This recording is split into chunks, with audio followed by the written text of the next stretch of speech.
This is a conspiracy. That's what this is.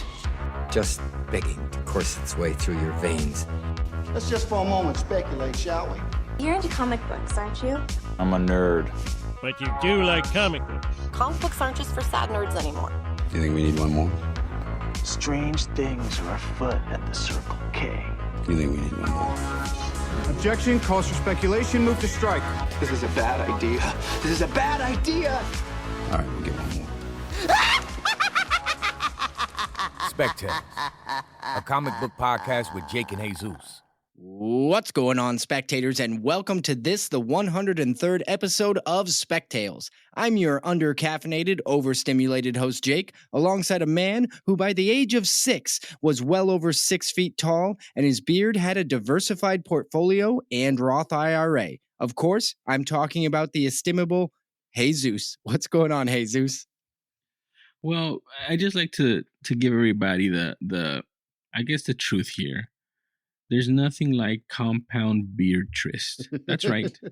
Compound beard tryst. And if you don't know what that is, start growing your beard now. The sooner you start growing it, the better those returns will be on the back end. Trust me. Have you seen my beard? It's growing in. Can you see it through the I see camera? it. I see it, man. I can tell. There's been a lot of what is it called? You reap what you sow and lay in the bed of lies or something like that. I was just using Miracle Grow on my face, Okay. But yeah, no, you're right. That's. I thought you were. It's working, man. I thought you were gonna go with something profound, like if you beard it, they will come. I'm not sure. I was going to do that. I was exactly because you don't know who's gonna come. That's why you got to be careful with these things, man. Oh, great beard comes great responsibility. Don't use all my good lines. If this is your first time joining us for Spectales, thank you for giving us a listen. Spectales is a comic book podcast that has collectors and creators. What's your Grail Tale? Each week, we explore new stories about the comic book grails we love, the epic journeys behind how they were obtained, and how they inspired new creativity. We also dive into some comic book speculation and how, as collectors, we can help the hobby pay for itself. This week, Jesus and I are flying solo or duo. I don't know how you want to quantify that. With the return of everybody's favorite segment, the Whale Tale. Now, for those of you, if this is your first time listening, so we always do 3 different segments. We always start everything off with the recent pickup segment. Then we move into normally the Grail Tale segment where we'll talk to a guest or we'll have a listener submitted Grail Tale where we discuss a book or a grail or collectible of some kind that has a significant amount of significance. And then we close every episode with the speculation segment. In this case, earlier in season 3, probably about 6 months ago, we introduced a new segment called the Whale Tale, where we're going to discuss a book or collectible that we believe should be a white whale, should be on everybody's list, lookout list, maybe one of those impossible books that you can never, ever get. But it's a white whale out there that everybody should know about, and that's where we're going to highlight it during this week's segment. It's actually, honestly, Jesus, this is kind of turning into my favorite segment because as much as I love the Grail Tales, I certainly love learning about new things that I need to collect or put on my collecting list anyway.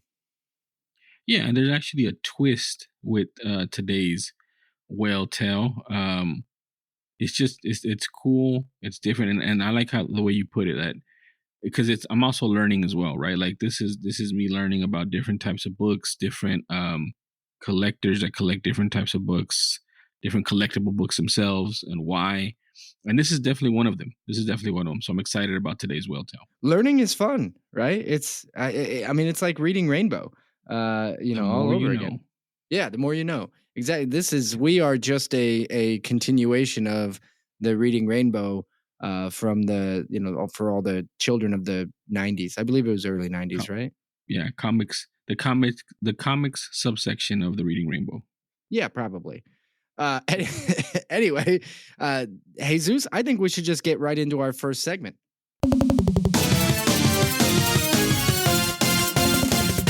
Recent pickups. That's right, the recent pickup segment where we're going to talk about something we recently collected, read, picked up, anything recent that we've picked up. It can be new, old, or somewhere in between. Jesus, you traditionally go first, so what do you got? So I have 2 I have two this week. Pretty interesting, pretty cool. One of them I've been talking about for a while. One of them completely out of left field. But they're both kind of intertwined, I guess, to an extent. So the first one I want to talk about is Sacrificers. I've been talking about Sacrificers for a while now. I said it was one of the best books last year. And, for some reason, I've been a little bit busy. I haven't been reading as much. I've still been reading, but not as much, especially not physical. I've been reading a lot on my phone or on my computer, but not physical. Well, I finally caught up with Sacrificers issue 5 and 6, which I believe is the end of the first arc, the first volume. And let me tell you, man, it continues to deliver different twists. You expect it to go one way, it goes a different way. Rick Remender is climbing my ladder of ever since Righteous Thirst for Vengeance, and climbing my ladder as far as writers that I really enjoy. So Sacrificers is my first recent pickup. Again, 6 issues in. I think the trade drops in April. If you weren't reading it, floppies, or you can find them at your local shop, the trade is going to drop in April. Pick it up. It's a good read. I definitely recommend it. I'm enjoying the artwork and the twists and turns. So that's my first recent pickup. It was a recently read book. This next one is also a recently read book, and I wanted to dive a little bit deeper into it because it's super interesting, man. It's super interesting in so many layers for me. So I initially got this from a friend of the show, Chris, from Comic Tropes. I follow him on all the socials, so I see a lot of his stuff. I watch his YouTube because he has some excellent videos out there. And also Sacrificers, when it was in his honorable mention for best books last year, it didn't make his top 10. It did make my top. It made my top 3, I think, or top 5 or something. So That's how it was kind of related to this next one. He posted something that was like, what are some of the saddest panels you've ever seen? And there was one panel that spoke to me. I mean, there was a bunch of them. There was like 10 of them he posted, but one of them spoke to me, and I looked it up and I read it, and it was 3 issues, and it's from 2004, which at this time I was in high school. I was not reading comic books, at least not anything outside of superheroes. And that's when it came out, and I completely missed it. So this is why I love comic books. I get to go back. I read them. It was 3 issues, which to me, that's also a thing that I want to talk about. Like now it's all like I just said, Sacrificer, 6 issues, first arc. This is 3 issues, and it told a complete story, and it was so profound and so cool and so different. And it's called We 3. Have you heard of We 3? I have not. It's by Grant Morrison. We 3 by Grant Morrison. It's a Western manga. That's how it's I guess described, about 3 weaponized animals on the run. Why is it so cool and so profound? Because it's a cat, it's a dog, and it's a rabbit. WE1, WE2, and WE3. That's like their code names or whatever. And it's We3. They have like dog tags, all of them. And they end up, I don't know, it's just a really cool story. It's really sad. Like there's some sadness in there, really profound. And I just thought it was really cool. And I'm glad I found that panel, and I'm glad I dug deep into it. I'm glad I was able to read all 3. It's also, again, on Comixology because it's so old. I can just get it for free and read them to my heart's desire. It's the duo of Grant Morrison and Frank Quietly. Which the artwork is fantastic. It's phenomenal. And so a little thing about that too, that another layer to it. It's one of James Gunn's favorite Grant Morrison or short form comics. Let me read something to you really quick. This is James Gunn got a chance to interview Grant Morrison, and James Gunn says, to this day, WE3 is my favorite short form comic series ever. Morrison, I love that thing. I wept as I was writing it. Gunn, I cry every time I read it, and I bought probably 30 copies for friends because no one I've ever given it to didn't love it. Non-comic fans as well. I love WE3. And by the way, producer Don Murphy has been trying to get me to adapt it. Morrison, honestly, you should do that movie. I know you love animals like I do. I want you to do that. I bet you could do that. I bet you could do it. So, further layer, what did we just see James Gunn finish last year as a trilogy? Guardians of the Galaxy. Yeah. And were there not some weaponized animals in that? So, obviously this is the first time I read it. I'm behind, what have you. I understand that. So smarter people than me, people in comic books way earlier than me on this, have already written that James Gunn secretly adapted this as part of Guardians of the Galaxy 3. This 3-issue series. Do you see the connection? Is it? I absolutely see the connection now, looking back after I've read this. And so I will tell everybody, if you have not read We 3, Jake, you included, read it. I already read it and then go back and either watch the movie or just remember the movie. But it's so good, man. There's so many layers. I was telling you, there's so many layers to it. Like another layer that I'd like to talk about is Morrison saying that he wept as he was writing it. Like how deep is that? Like how obviously loves dogs, loves animals, right? And you have to love not that you have to love animals, but it's a really cool story, man. 3 issues. He didn't do 5. He didn't have to do 6. And so they Grant Morrison goes by they them, but he also said he doesn't mind he him as well. So I'm trying to do the best I can with it. But they don't mind that, and they didn't have to do 5 or 6. They didn't push out the story. The story was 3 issues, and he did 3 issues. And now look at it. Like, it doesn't have to be this 20 issue, this 100 issue ongoing story for it to have reverence, to have awesomeness, to have profoundness in it. So just another layer that I wanted to kind of touch on. But that's my second recent pickups for this week. We 3. If you haven't read it, read it. I think it's phenomenal. I think it's great. My recommendation. So that's what I have for this week. Great recommendation. I'm also, my eyes are looking over this way as well. Something interesting. Now, James Gunn is now in charge of DC's universe. I don't know what they're calling it right now. The DCU, or did they shorten it to the DCU, or is it still like the DC? The Gunniverse? The Gunniverse? Yeah. Well, the publisher, I don't know. I assume they still own the rights. Vertigo, but who owns Vertigo? DC. DC does. So James Gunn, when working with Marvel, obviously didn't have the rights at that. I mean, he was working with Marvel at the time, so of course he can't make a direct adaptation of this. But maybe now he can. I don't think these are not within the DCU. These are not a part of the same universe that Superman and Batman are. At least I don't believe so. I haven't read it. It doesn't appear that they are interconnected in any way, and they probably don't need to be. But with his connection within DC, it does seem like he could gain access to it. But would it be now like treading over what he's already done?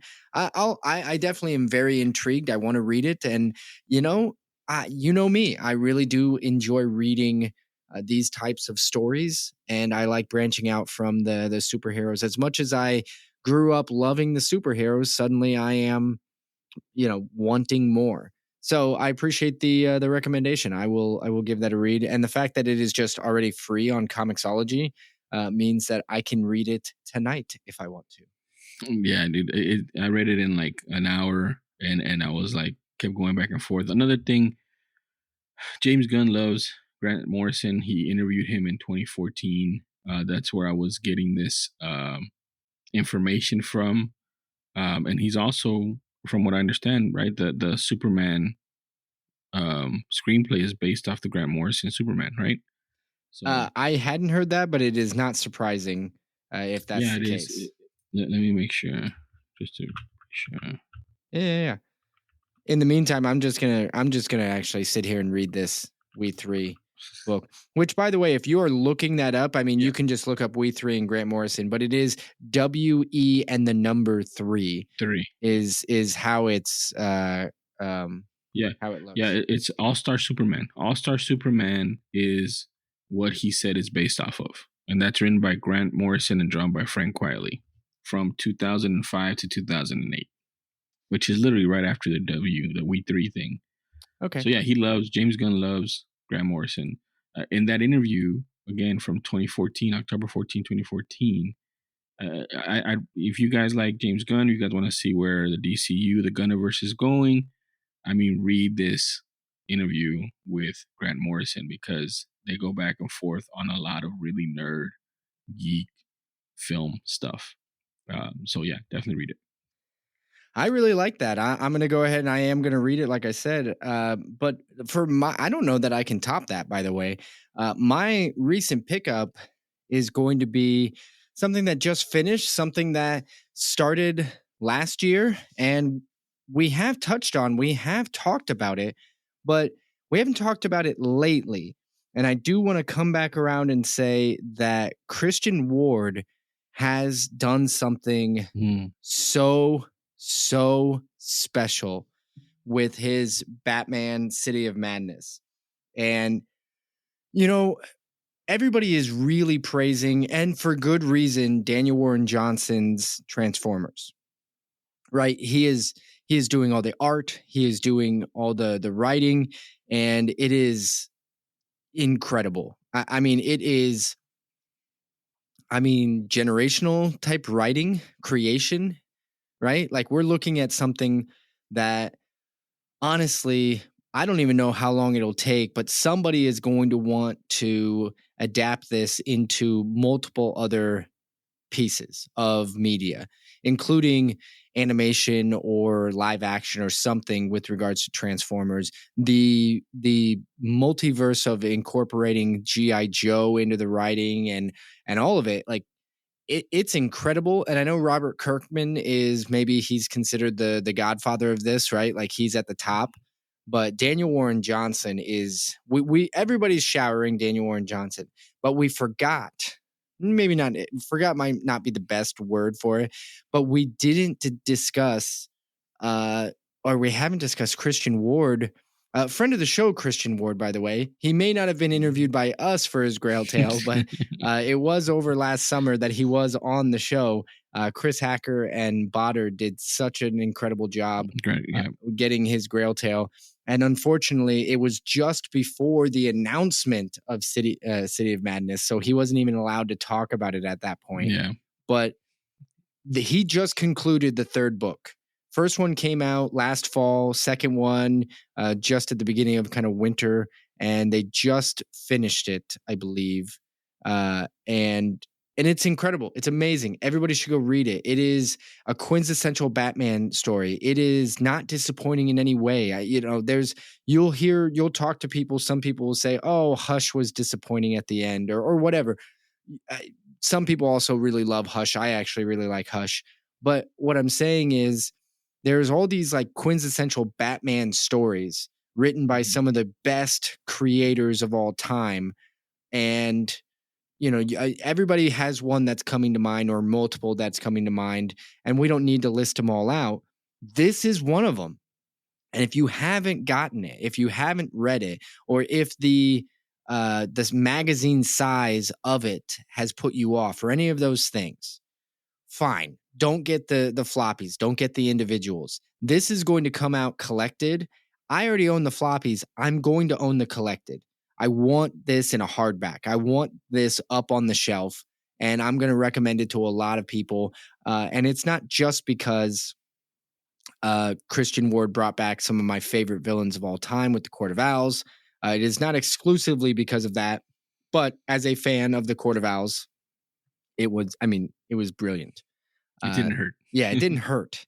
It did not hurt. So that was my recent pickup. It's not profound, or it's not some hidden gem like We Three might be. And I'm not even going to dispute it. Like, I already read the synopsis for We Three. And to be honest, everybody out there listening, I love you all, but I'd almost rather be reading We Three right now than sitting here talking to you. And you know how much I enjoy talking to you guys. But yeah. So I'm going to have to say that Jesus, this week, a very, very, very, very, very respectable 3 tater tots. And I also am receiving 3 tater tots. We'll let the listeners be the judge of that, especially after they've read We 3. As soon as you read We 3, then give me my tots, and then you tell me at that point. But in fairness, here's what I'll say too about your recent pickup. I've told you guys before, Christian Ward is one of my favorite artists. I don't know what it is. His artwork just speaks to me. It's just cool. It's like different at the same time. I don't know. It's just really cool. And you're right. Yeah, I mean, it's just different, man. And I really like Christian Ward. I enjoy, his thought process on stuff. I've listened to a lot of the interviews that he's done about this book and how he's had this story in his head since he was a lot younger. And it's just so cool that he gets a chance to actually tell it how he wanted to tell it. And you made mention to a couple things, like the magazine size, if that scares you away. Guys, I'm just going to tell y'all, like, don't let that stuff get in your way, because there's too much cool stuff out there to put artificial barriers to stuff. I know, right? Some people it's a collecting thing, or it's a it's it doesn't fit well with their other comics. There's all sorts of numerous reasons, and maybe they sound very valid to you, but if that reasoning is keeping you from collecting these books, which are incredible, and you're a Batman fan or a Christian Ward fan, okay, you're shortchanging yourself. Yeah, so it's even like, I'm not even saying from a collector standpoint. I'm saying from a reading standpoint. Like, yep, I love Batman. I love Batman the Animated Series. As I've grown older, I've kind of gone away from Batman a little bit, but he was still one of the first ones there, along with Spider-Man at the beginning when I started the superhero stuff, right? And so I look for, stories of his that make me feel like I felt about Batman back in the day. And I've only read the first issue of this City of Madness, and I already felt that. You see what I'm saying? Yeah. So, like, don't let that stop you, man. Like, go. I still have the Grandpa one too, right? That I haven't read, but I picked up because I want to feel that for Batman again. I want to see, and I even have the Chip Zdarsky one, which the Chip Zdarsky one is completely different, and I'm doing that because I like Chip Zdarsky. I was gonna say you're a big Chip Zdarsky fan. Yeah, I do like Chip Zdarsky, and real quick, I'm letting you know now, but they just announced he's gonna be here in Houston for the big convention, and guess who's gonna be there? Signing something for Chip Zdarsky. No, I'm not gonna be signing anything. He's gonna be signing something for me, I'm sure. You're gonna get to the front of the line, excited. And he's gonna say, "Oh my God, I need you to sign this." You know what? Don't anybody do that. I'm gonna do that to him. I'm gonna get something. I'm gonna sign it. I'm gonna say, "Here you go, man. Spectales. I know you're a fan. Just Thank for you." Yeah, I'm sure. I'm telling you, that's what I'm gonna do. That way, he's gonna remember. And guess what? We're gonna get a chance to get his Grail tail. But that's neither here nor there. But I'm just saying, if you like Batman, if you want to look at some of these stories that remind you of what you grew up with, or harken back to some of these earlier takes on Batman, look at some of these guys and what they're doing now, because they're not doing it just to do it. They're doing it because they have a love for the character. So definitely go pick up Christian Ward, City of Madness. Completely agree. All right, that's the end of the that is the end of the recent pickup segment, which is going to take us to the next segment. Well, shiver me timbers and walk the plank. There be another whale tale on the horizon. I had to get an authentic pirate to record that for us. I had to go out to some sea shanty and coerce him with seagulls and how many chicken wings. Wellerman songs did you have to sing to get him to agree? I just started humming the Wellerman, and suddenly I actually had to beat multiple multiple pirates off with a stick.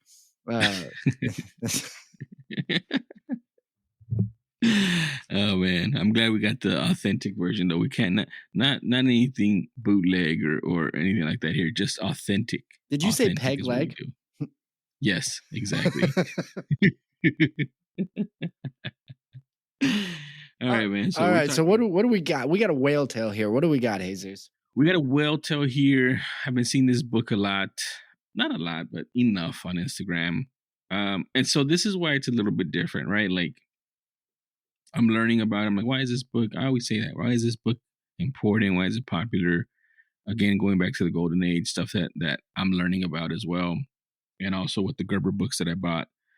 And I'm just gonna be upfront with you. You may like this book, but this is not my style. This is not my steez. It's not something I would collect, even though it's a huge book. Maybe I would, if I got this book in a collection by some, crazy way, and it was hidden in the back of box number 26 or something, I'd be, oh, this is awesome. I'd get it graded, and then I'd probably trade it for an AF-15 or something. Like that's what I would do with this book. Let somebody else that enjoys it get this book, because to me, it's good, it's cool, but it's just not my style or my collection, right?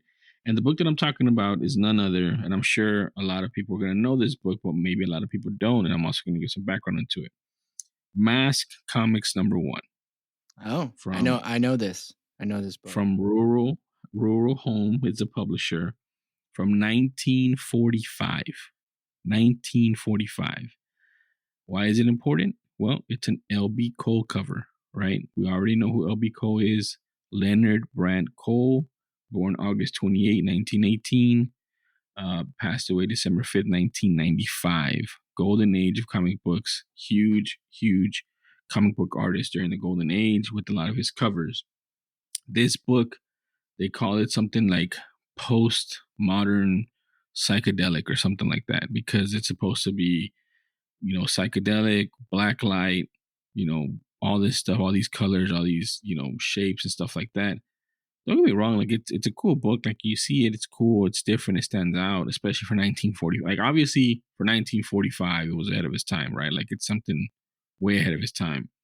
But for me, it just doesn't do it, right? For me. But that doesn't take away from the fact that it's an important book, that people like this book, that people want this book, they covet this book.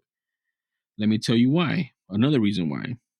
On the Gerber scale, which again, flawed from when it came out, but still something to think about, it was rated a 6 on the Gerber scale as uncommon, 50 to 200 copies available or only out in the wild, right? That made it.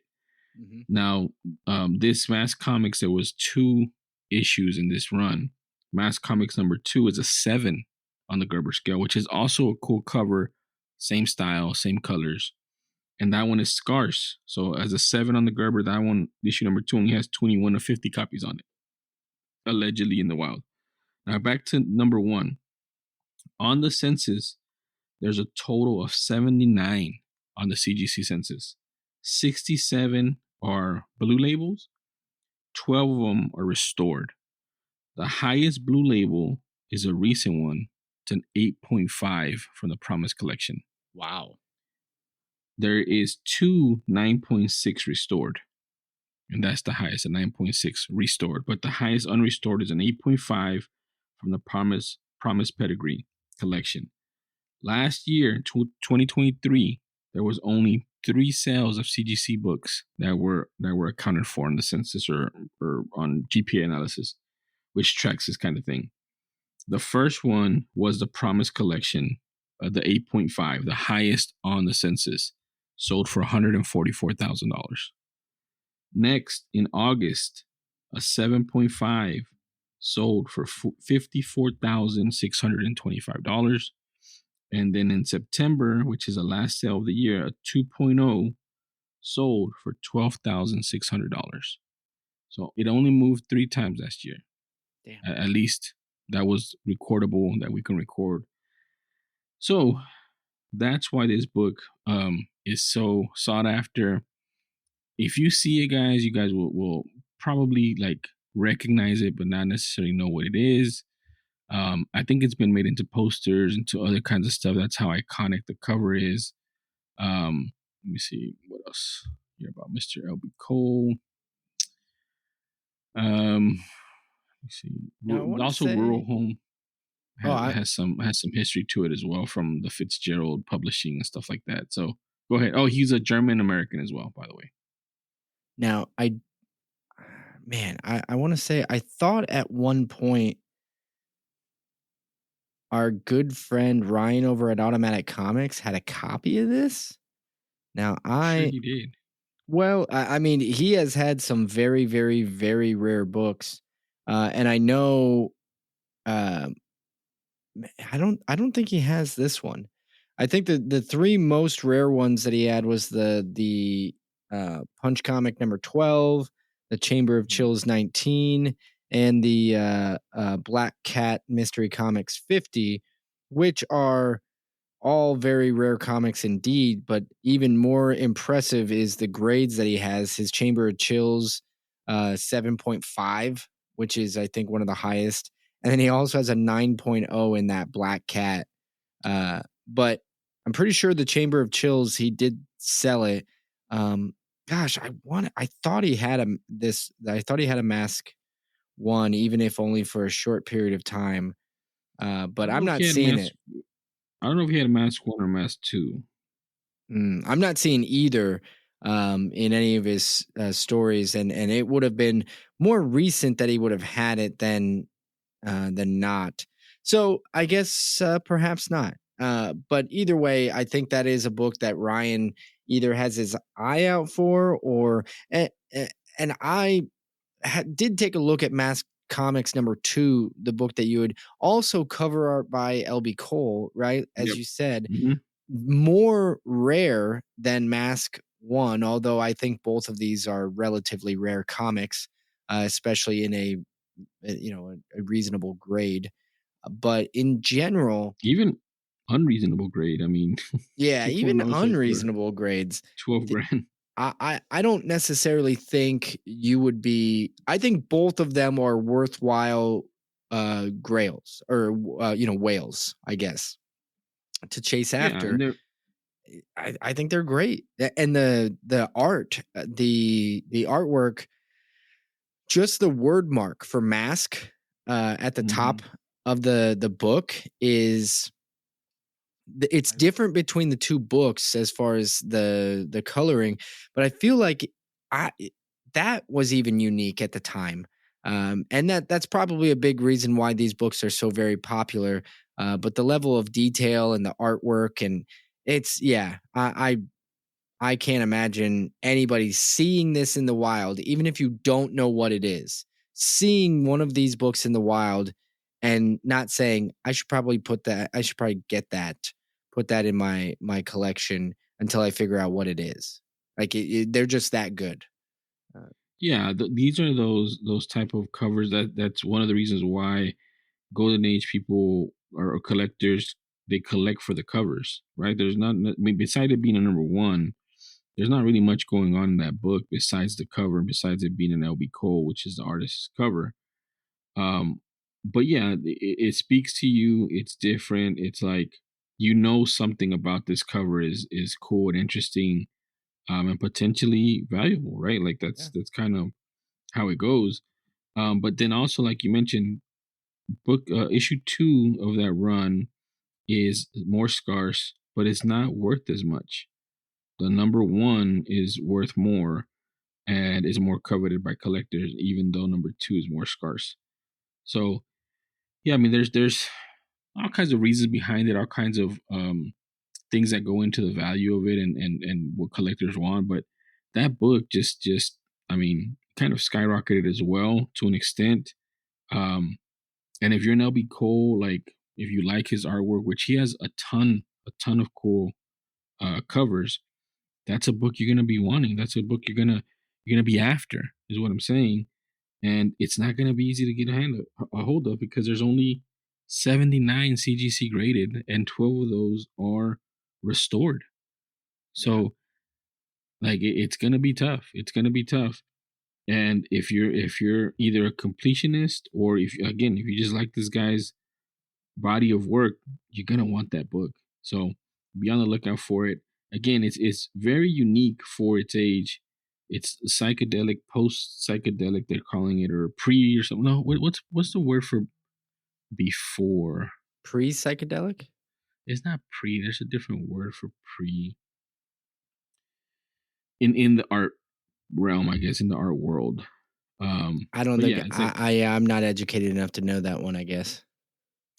Yeah, I just read it somewhere when I was doing the research on this book, because it was really ahead of its time, really ahead of its time. I know if it's after, it's Neo. It is post. No, Neo is new, right? What? New. Okay, maybe you're right. Maybe that is new. I don't know. I always just go after like neo noir, which was a style of film. Which noir films were black and white films. Neo noir were films that were noirs, but they were in color, or post noir is the way I thought it was. But you know what? That it doesn't really matter. It either came before or it came after, and this came before, is what we've concluded, right? Yes, it has. It came way before the psychedelic 70s era. So yeah, way before 1945, man. 1945. Can you imagine, man, coming across his book in a collection and it's just there raw, just sitting there? No, I cannot imagine that. And if you have that story, we will take your call because I would love to hear about it. No, I can't imagine it, but I would very much enjoy like the moment, right? It reminds me of Chris, Vancouver Comic Junkie, when he told us about the barn, right? Just walking into a barn where the books and everything are in boxes that have not been treated well, and you're just like, holy shit, look at all the the good stuff that you have here. Yeah, everybody wants that moment. That's the Grail tale. That's the moment that everybody dreams about having. But you know what? That's what this segment is for.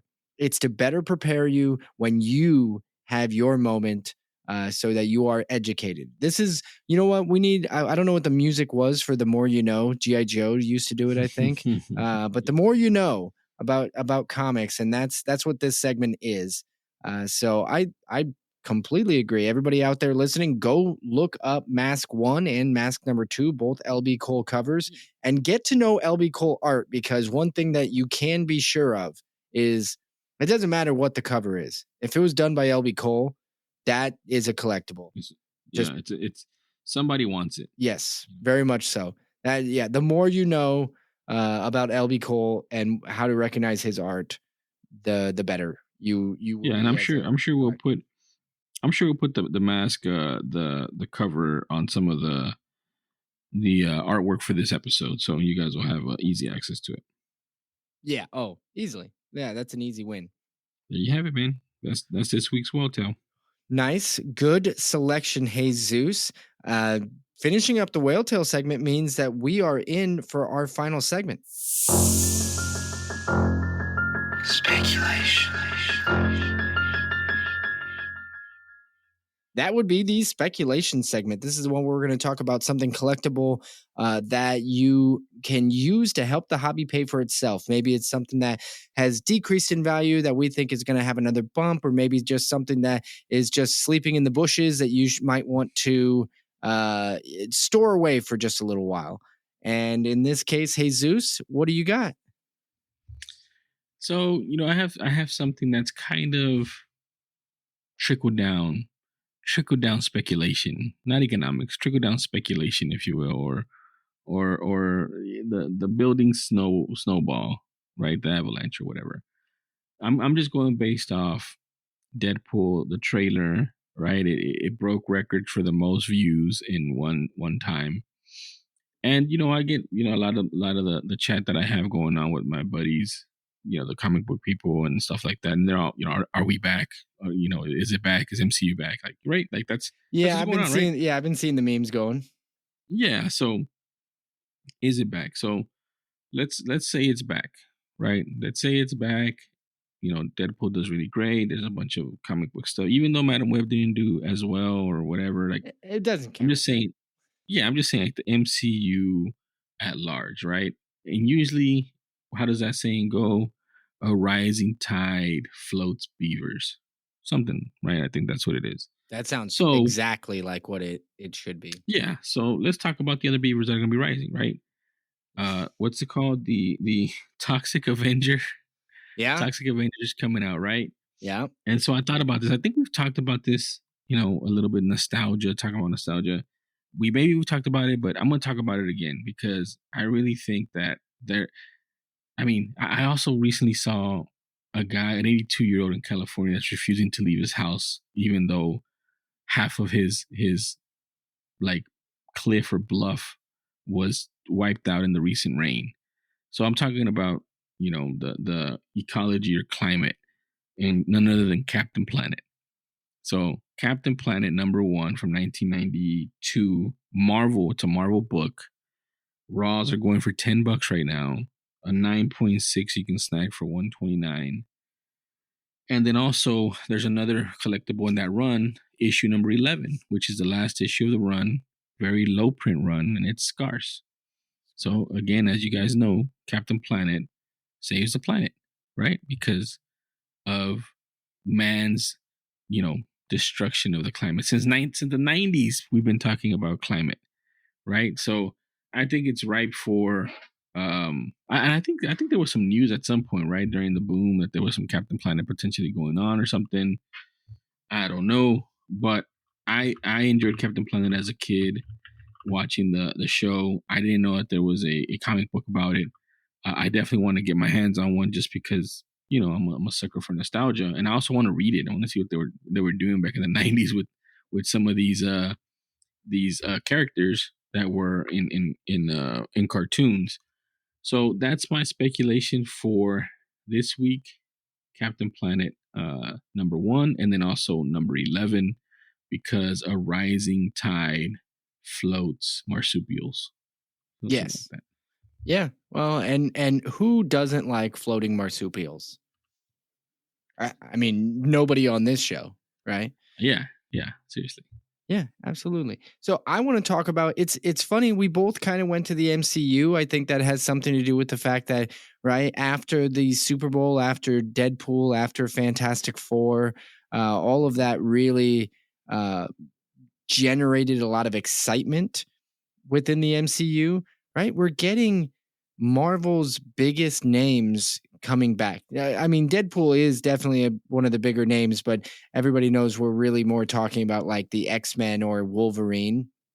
And some people have even speculated that not only are we going to meet the old Wolverine, no offense to Hugh Jackman, I don't mean old, I just mean the previous, the one from the other universe, Wolverine, but also potentially meet a new Wolverine, which is exciting as well. One that might continue the mantle into the MCU. It could still be Hugh Jackman. Honestly, if they were to come out and just say, you know what, Hugh Jackman, we know he did Old Man Logan, but we're just gonna keep using him all the way through. And I'd say, cool, just show more Wolverine, because that's kind of how I feel about the matter. Although Daniel Radcliffe would be kind of fun. I just fan casting a little, but all the popularity I think is justified. It is fun. I don't know why everybody wanted to poo-poo on just having fun speculating about comic books and comic book movies. I listen, that was one of the things Jesus and I bonded over when we started this show, right? The speculation part of the name Spectales really was about that, right? We were just having fun talking. And I actually, Jesus, I went back in my old account, Omega Red on Instagram, looking back at some of the comic book conspiracy theories, which none of them have come true yet, by the way. But the conspiracy theories were also just fun, right? Just connecting dots that maybe did or did not exist, but they were fun. And so I'm kind of hollering back here to old MCU, because if Marvel is to move forward, they may also want to make sure they're not forgetting, right? I think they're going to hopefully give us a very solid mix of the old and the new, right? That was sort of what worked really well with Spider-Man No Way Home, right? Bringing together all the other Spider-Man movies, all the other Spider-Men. And there's also word that Miles Morales could be a part of the next Spider-Man movie. So there's a lot of really fun speculation. I don't know if it's Marvel actually injecting these rumors into the system or if the system, right? Like, do they need to do that now, Jesus? Like, because it used to be the system, the machine ran itself, right? Marvel didn't have to do anything to start rumors. Marvel was just making stuff, and they were doing such a good job. People were just starting rumors over and over, Mephisto or whatever it is, right? But people would just start saying, oh, the fly on the wall is Mephisto. And people went nuts. And the rumor machine did it all of its own work. So I don't know if Marvel is sort of injecting some of these rumors with like Miles Morales, and there's a number of other ones. But in general, it feels like the MCU and this speculation market is kind of having fun again. And if it's not fun, it's not worth doing. But I want to holler back to a character that there have been rumors that this character was going to come back. The character already exists in the MCU. They just haven't fulfilled that character's on-screen debut. And the character I'm talking about is Leader, going all the way back to Edward Norton's Incredible Hulk movie. And the Tim Blake Nelson, who was in that movie, and right at the end of the movie, listen, spoilers, no spoilers, whatever. The movie is over a decade old. If you haven't seen it, don't at me. But at the end of the movie, he gets the ooze or whatever it was spilled on his head, and making him into the supervillain Leader. Now, there have already been plenty of rumors saying that Tim Blake Nelson will reprise his role, and people are starting to say that Captain America 4 is where we're going to see him. It could be Captain America 4, but I would not. Maybe the Thunderbolts, right? Maybe in. I don't know. I think that there's opportunity for this character to show up in a few places. But it would make the most sense for him to show up. I don't think we're going to get another Hulk movie, but I think it makes the most sense in a movie where the Hulk could appear. So Captain America could make sense as well for that. The book I'm referring to, though, is Tales to Astonish 63. This is a book that was really high at one point, right? Mid grades were going near $1,000. And now you can get a mid-grade book for like $100, it feels like. What do you got? Real quick, it's already confirmed he's going to be Samuel Stearns, the Leader in Captain America Brave New World. When did they confirm this? It's on the Wikipedia page. You're on the Wikipedia page. All right.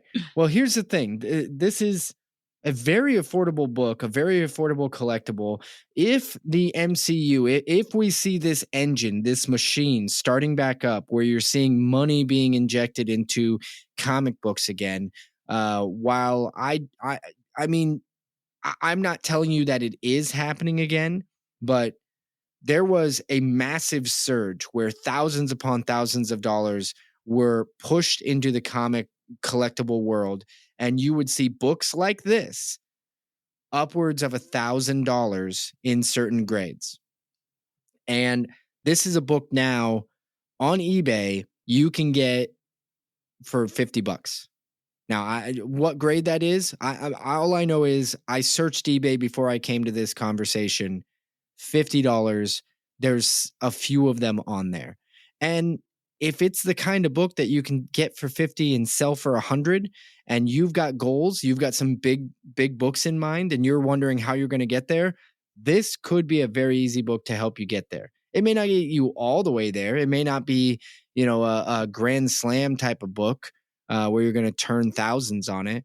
But if you can turn 100, sounds like a good book to get. And this one definitely feels forgotten. It's not as sexy as Deadpool or Wolverine or any of the Fantastic Four characters, but you and I both know it's fun to make the money off the villains because they get hot and then they die back down a little bit. So if you know when to get them, you should. Yeah, and you got to know when to get them and when to move them. This is also a warm blanket, right? Now that we've talked about it, that he is coming out on it. And also, I mean, that was part of the MCU, right? Whenever it was in 2008, that was part of the MCU. Yeah, So yep. he's reprising his role. What is it? 16 years later. So how are they going to put that? Like, it's just real interesting, man. It could be he's a really great actor. So I'm definitely interested in seeing that. So that's definitely, and it's Silver Age, right? The one, his first appearance of the leader. Yep. Yeah. So this is 1965. It's a nice book. It's a cool cover, action. It's got a lot of stuff going on. And as an added bonus, it is additionally the first full appearance of the humanoid. So in the event, like could be a double down, right? Yeah. So yeah, you get a twofer. Yeah. I'm giving you a twofer here, everybody. Also, real quick, back on mine real quick. Captain Planet, last update was last year. Glenn Powell co-wrote a script that Leonardo DiCaprio is producing for the adaptation of the 80s cartoon. It's not dead, but Leonardo DiCaprio is passionate about the project. And Glenn Powell, guys, is a guy from the new Top Gun movie. Yes. One of the new Top Gun. He's got to be damn near a household name now, right? At this point, yeah, he's the next guy. He's the next it guy, I think, in my opinion. So yeah, so I mean, I think both of us have some pretty good spec there. Again, like we said, we started this podcast because me and you would talk a lot about what characters are coming out, what comic books to pick up before they blow up, stuff like that. That was one of the main reasons that we talk about. That's why spec is in our name, and that's why spec is in our segments. So I think these are two, and they're two on, one Silver Age, one modern. So yeah, and options. The point being that I know that there's plenty of negativity around speculation and things like that. I will just say again, and I know we kind of harped on it a little bit last week when we had Zach. Ultimately, it's just fun collecting, at least for us and for some people. And I don't see the point in sort of bringing it down. I mean, I'm not advocating for predatorial sellers out there. I don't think that's correct or right. But in so many ways, I think that if you're talking about the way somebody collects like they're doing it wrong, then I think your filter you're using to determine if somebody is right or wrong in the way they collect, I would advise you to take another look at that filter and apply it to yourself in terms of is this the way that you should be treating other people? Because I don't necessarily know that it's doing anybody any good. But that's that's my personal feeling. And I know that as the market has, waved up and down recently, and the new excitement is being met by so many people hating on Marvel or hating on the market doing the same thing it used to do. People are like, oh my God, not this again. And I would probably temper the expectations. I don't think we're going to see that again for quite a while. Also because the economy is significantly different than what it was at that time. So I don't think we will see a huge rise, but I do think it's cool to be excited about movies and comics again. For sure. And it's not just that, man. It's like, for me as a collector, I mean, I'm happy, dude. Like, certain books are more affordable for me now, right? Like, I can afford certain books now. Some of them are skyrocketing, as they probably should have. First appearance of Spider-Man, right? AF-15, which is the number one book on my list. But some other books are more affordable now that I'm kind of happy about, like some X-Men books that I really wanted, like X-Men 94, Giant Size X-Men, stuff like that. But then also, like, I think about this, right? Like, I kind of sometimes compare comic books to stocks. There's so many of them out there. There's penny stocks, there's expensive ones, all this, the big ones, whatever. And then like that movie that happened about GameStop, right? Like, yeah, maybe it's gonna change the type of books that get hot, right? That are maybe not superhero oriented, that are maybe like Something is Killing the Children, that's maybe like Saga, right? I've been having people hit me up about Saga because it's a really good story, and they say that it's never going to get adapted, but it's still a really good story and people want it. So And yeah, I people mean, used to say that about Lord of the Rings. People used to say that Lord of the Rings literally never could get never be adapted. adapted because the technology wasn't good enough, or it would be too expensive, or whatever it might be. And obviously, we know where we're at now with that. Yeah, so it's just fun, man. It's just fun, especially if you read them beforehand. Another relevant is Shogun, right? Like I'm watching Shogun right now. I'm absolutely thrilled with how it's turning out. I read the book, right? So it's same thing. It's not. I mean, it's super niche, Edo period Japan, but it's awesome, right? So it's finding its audience, and it's the same thing with other books. It doesn't have to be superhero books. It could be other books that you guys can love and like and spec on, and hopefully that gets made into something. And if you want to, you can make a little bit of money off of it, or if you want to, you got it before it blew up.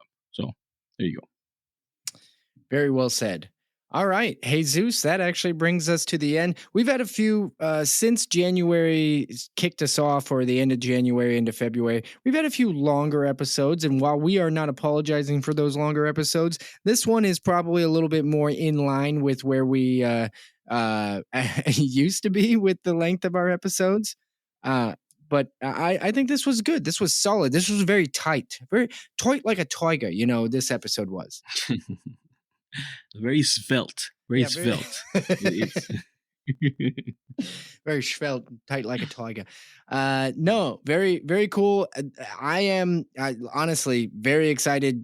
Tonight I will be reading, probably not all of it. It's going to be too late, but I am going to be reading We Three. I'm excited about that recommendation. So if there's anything to take from this, is that go read We Three, and then all of us, you listeners included, we can all have a group chat discussing just how much we loved it. No, seriously, guys, hit us up, man. I definitely want to hear you guys thoughts on it. If you guys have already read it, I'd love to hear how you guys like welcomed it the first time you read it, or those thoughts and feelings. Or if you haven't read it in a decade or so, read it again and then let me know. Because it's new to me. And I'm so excited about it. I'm glad I get to share it. And again, thanks Chris from Comic Tropes for posting that panel and making me go down the rabbit hole. So yeah, I'm excited. All right. Thanks everybody for tuning in. We will be back again next week. Until then, have a good week and help somebody else have a good week.